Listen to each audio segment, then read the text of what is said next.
This is everything I did in Bohol. After taking a flight from Manila, we landed and stayed specifically on the Panglao Island. We stayed at a beautiful beach resort where we took a nice swim and I almost stepped on a sea snake.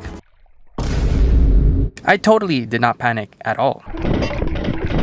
We also rented some scooters and made our way to Hinagdanan Cave, a small but very beautiful limestone cave where you can swim in its little moon pool. We were on a time crunch here, so we didn't get to swim, and this place does get quite busy, and furthermore, to swim does cost an extra fee. But regardless, it was definitely a nice gem in Bohol, and if you're already on the Panglao Island, it might be worth going out of your way to visit, since it's not very far. Afterward, we ended up going to this Filipino restaurant called Kamaya, which I believe calls onto how many Filipinos eat their meals with their hands, or kamay in Tagalog, hence their name Kamaya. Here I had some amazing lumpia, which is like a Filipino fried spring roll, which was nice and crispy, and sausaw that in vinegar, it's an explosion of flavors. For the main dish, I had pork humba with their tablier sauce, a beautifully marinated braised pork with their amazing chocolate sauce that infuses with the rice. Take a bite out of that and you get an amazing sweet and savory bite that just melts in your mouth. If you're looking for a high-end sort of bougie version of Filipino food, I highly recommend the spot. The next day, after checking into another resort, we went to the Tarzir Sanctuary where we got to see the infamous Tarzir. We also got to see the local conservation efforts to help protect their species.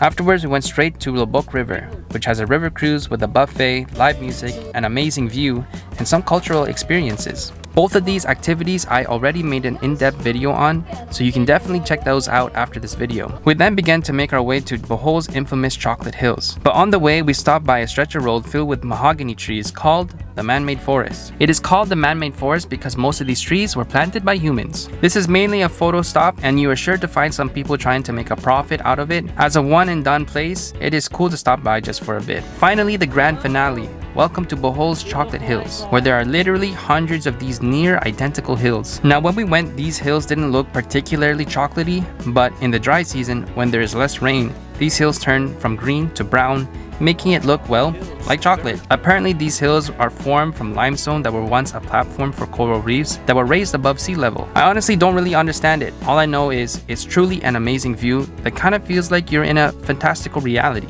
Just be prepared to walk up quite a few stairs in order to see this amazing view because, well, as you can see, there's a lot of them. And that's all I did in Bohol. Definitely giving more province vibes compared to the city, with more nature tourism, beach resorts, and clearer roads between each destination. The experiences you get here are super unique and irreplaceable, and it's definitely one of my favorite islands to visit in the Philippines. Bohol may not be as sought after as Palawan or Boracay, but don't sleep on Bohol. Trust me, if you come here, you won't regret it. That's all for this video. Subscribe and follow for more travel videos.